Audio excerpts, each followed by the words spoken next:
Have you ever stopped to think about this silent powerhouse working away inside you, this unsung hero organ that, well, often goes completely unnoticed until it starts whispering, or maybe even shouting for help? I'm talking about your liver. It's the body's ultimate detoxification system, constantly filtering, purifying, keeping everything running smoothly. So for our deep dive today, we're really going to unpack its crucial functions, some common challenges like, fatty liver and just general overload, and most importantly, some incredibly practical and powerful strategies to support and even regenerate this vital organ. Yeah, and we've got a fantastic stack of research here, articles, notes, and what's really exciting, I think, is how they shine a light on just how adaptable and, well, frankly, grateful the liver can be Yeah. when you give it the right kind of support. Right. So our mission for you today is to distill all these insights into a really clear, actionable guide. We want to empower you with the knowledge to actively boost your liver health, hopefully helping you feel more energetic, sharper, and, truly well-informed. Okay, so let's unpack this silent hero. When we talk detoxification, the liver truly is. It's organ number one. Mm-hmm. What's particularly striking, looking through this research, is how incredibly resilient it is. It often masks problems until they're quite advanced. That's so true. Symptoms of an overworked liver or even a fatty liver, they tend to show up late and they're frustratingly nonspecific. Like fatigue, that's a classic sign, right? Right. But it's so easy to just brush off as being tired. Yeah, who isn't tired sometimes? Exactly. So this resilience, while amazing, kind of makes the liver a silent sufferer, which means proactive care is just incredibly important because it won't always wave a big red flag early on. That's a crucial insight. And when you dive into its functions, you realize just how much it does. It's incredibly multifunctional. Take cholesterol, for instance. The liver isn't just processing it, it's actively regulating it. It converts it into bile acids. Bile acids. And these aren't minor things. Bile acids are absolutely essential for digesting fats and absorbing those vital fast-soluble vitamins. Without them, your body basically can't break down fatty foods properly. Right. The material we looked at even calls the liver your body's fat manager. It controls whether fat gets burned for energy or, stored, directly influencing whether you gain or lose weight. Wow, the fat manager. I like that. But it's not just about fats. There's a quote here from Dr. Carl Moret, a physician. He emphasizes that thousands of enzyme systems responsible for virtually all body activities are built in the liver. Thousands. Thousands. Think about that. The proper function of your eyes, your heart, joints, kidneys, it all hinges on a healthy liver. So it's like a domino effect if something's off. Exactly. The implication is this massive cascading effect. Even if just one of those enzyme systems is impaired, it can disturb your entire metabolic function, creating widespread stress throughout your whole body. It's just astonishing how central it is to, well, literally everything. And this constant activity must mean the liver is always under assault, isn't it? Absolutely. Toxins don't just come from the food and drink we consume, which you mentioned travel straight to the liver via the portal vein, that direct highway from the gut. The portal vein, yep. But also from things absorbed through our skin or even stuff we inhale. So the liver's got this continuous, tireless job of filtering and neutralizing all these harmful substances before they can circulate and cause damage. Then it has to prepare them for excretion. It really is like your body's ultimate waste management system. And think about this. What happens if your city's garbage collection suddenly only takes half the trash? Chaos piles up everywhere. Precisely. Our materials use that exact analogy. If the body's waste removal, the liver only picks up half the trash, it leads to this widespread buildup. And the consequences? They're significant. You end up with toxin-laden blood, which then impairs oxygen supply to your cells. Overall waste removal just becomes inefficient. And here's where it gets particularly tricky. These toxins and metabolic waste products often get stored in your connective tissue, what many know as fascia. Oh, right, the fascia. Yeah. This clogged connective tissue then acts like a barrier. It hinders nutrient and oxygen delivery to your cells, blocks detoxification even further, and sadly, it really lays the groundwork for a whole host of diseases down the line. Okay, so here's where it gets really interesting, connecting all these, complex functions to what you might actually feel. The sources list some of the most common symptoms of an overloaded liver, and they might sound frustratingly familiar. Persistent digestive issues, like that feeling of uncomfortable fullness or bloating, especially after fatty meal. Yeah, that post-meal discomfort. Exactly. High cholesterol levels, that pervasive fatigue we mentioned earlier, a general lack of drive, maybe mysterious itching that seems to come out of nowhere. Impure skin, breakouts, even recurring headaches. It really paints a picture of like systemic disruption. It does. Yeah. But despite that incredible workload and all the challenges it faces, the liver truly possesses this unparalleled regenerative capacity. It's quite amazing. Regenerative. Hugely. There's this German phrase often used, ungeheuer dankbares Organ, which beautifully translates to an incredibly grateful organ. I love that. Grateful organ. Yeah, and think about liver transplants. Often doctors only need a small piece of a donor liver, and both that donated piece and the remaining liver in the donor can regenerate into full functional organs. Seriously. Both parts grow back. Both parts. It's truly one of the body's most astounding feats of self-repair. Wow. So what does this all mean for us, for you listening? This incredible regenerative power means we're not just, stuck with whatever state our liver is in. Not at all. We can actively tap into this capacity. By giving your liver what our sources call a holistic liver cure, you can support it, relieve its burden, and really activate its natural healing mechanisms. This usually happens over several weeks or months. The goal is basically to allow it to regenerate and recover itself, like hitting a reset button. And this holistic approach outlined in the material, it's quite comprehensive. It covers strategies like shifting towards an alkaline-rich diet, doing some intestinal cleansing, bringing in beneficial probiotics, using bitter substances, Okay. specific compounds like curcumin from turmeric, milk thistle extract, artichoke extract, even capsaicin from chili, alongside just everyday liver cleansing foods. That sounds like a lot. It does, but the really good news, truly, is that you don't have to tackle all of these at once. Huh. The research suggests that even just picking 2 or 3 of these measures can be exceptionally beneficial and really kickstart that positive process. Okay, that's definitely reassuring. So if someone's thinking about kickstarting this regeneration, what's the absolute foundational strategy? Where do you begin? The foundation, without a doubt, is moving towards an alkaline-rich diet. Right. What we learned is that a high-quality, natural plant-based diet does 2 critical things. First, it significantly reduces the liver's detox burden, basically, Yeah. less work for it to do. Makes sense. And second, it simultaneously supplies it with cell-protecting antioxidants and vital nutrients. So it's like giving your liver the perfect fuel and a lighter load at the exact same time. Okay, alkaline-rich, Yeah. plant-based. Got it.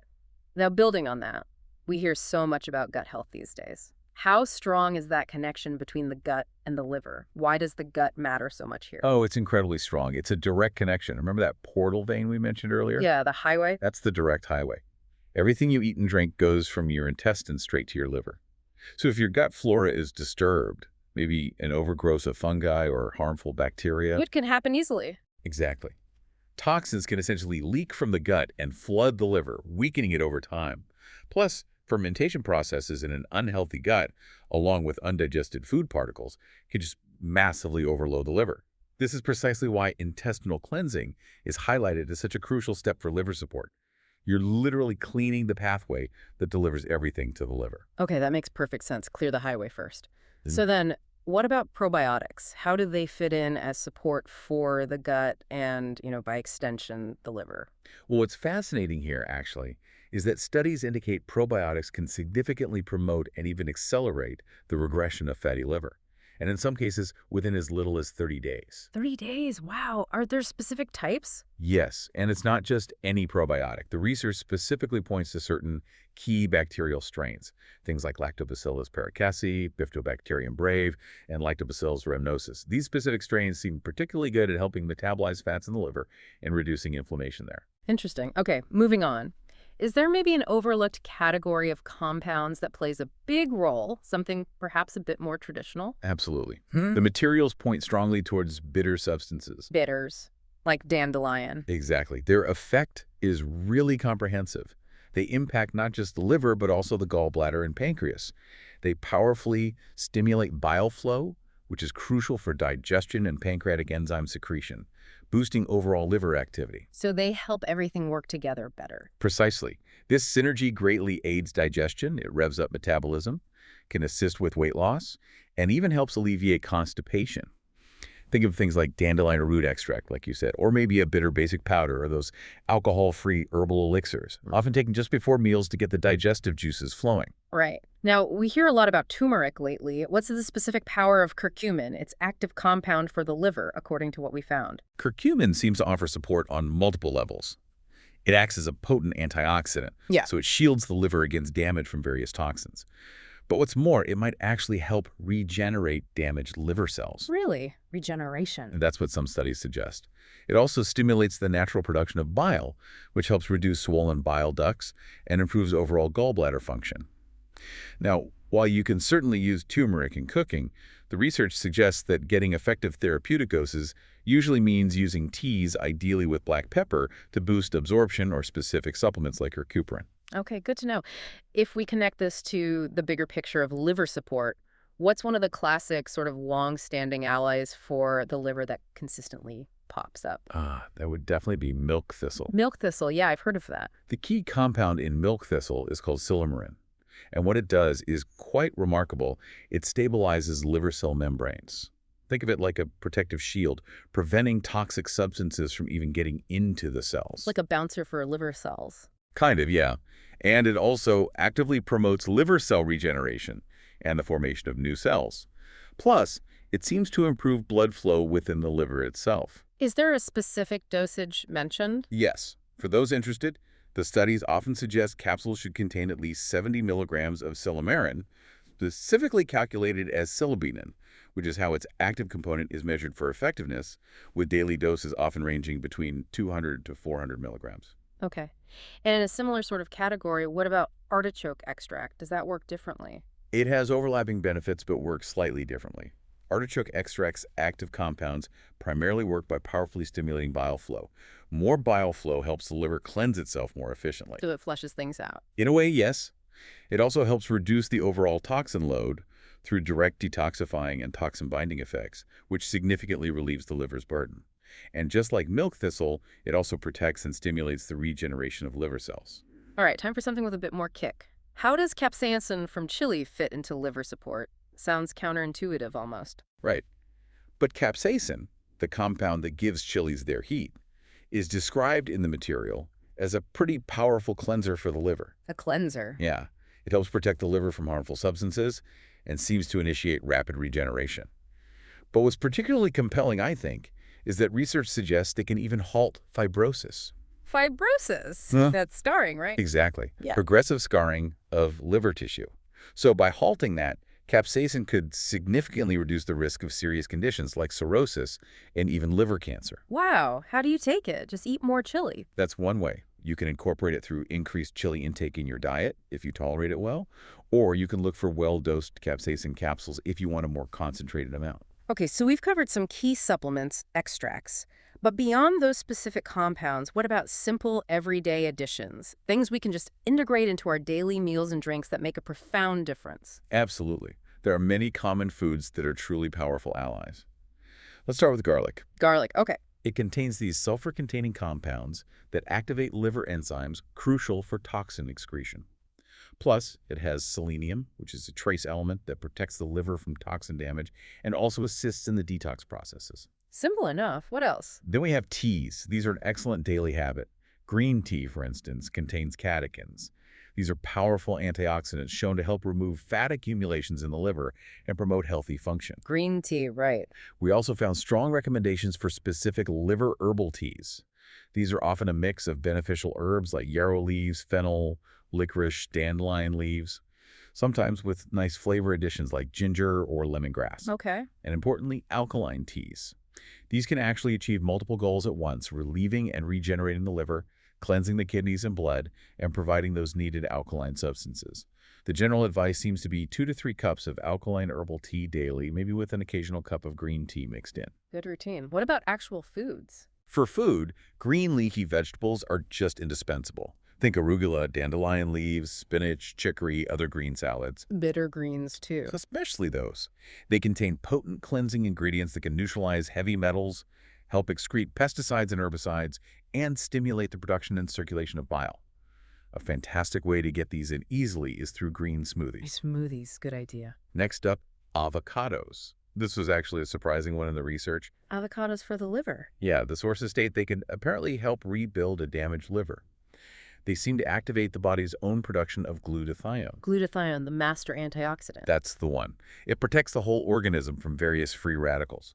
And there's this fascinating finding mentioned that consuming just 1 to 2 avocados per week for about 30 days might actively help repair existing liver damage. 1 or 2 a week. That's doable. Yeah, definitely. And don't forget walnuts. They contain 3 critical substances for the liver: L-arginine, glutathione again, and omega-3 fatty acids. All of these help the liver detoxify harmful ammonia, which is a byproduct of protein breakdown. Ammonia. Okay. Just remember, the advice is to chew them really well to maximize absorption.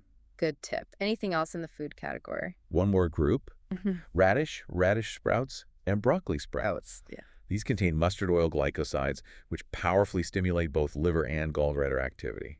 They might even help dissolve very early stages of gallstones, sometimes called gallincrease, like tiny crystals. Before they become actual stones. Exactly. And they improve the overall digestive environment by promoting healthy gut flora. Consuming them as fresh, enzymatically active sprouts seems to be the most effective way. Okay, wow. So garlic, teas, leafy greens, avocados, walnuts, sprouts, lots of great options there. But with all of these powerful allies and strategies, for someone listening thinking, okay, where do I even start? What's a practical, manageable way to approach this? It feels like it could be a whole new lifestyle overnight. That's a really important question, and it definitely can seem overwhelming. Yeah. How do you implement this comprehensive program without just feeling completely lost? That's a crucial point. And the guidance for the materials is very clear. Start slowly. Slowly. Okay. It really emphasizes choosing just 1 or 2 measures initially. Give your body and your liver time to adjust. This isn't about some radical overnight overhaul, but building a sustainable, gradual process for long-term health. Perfect.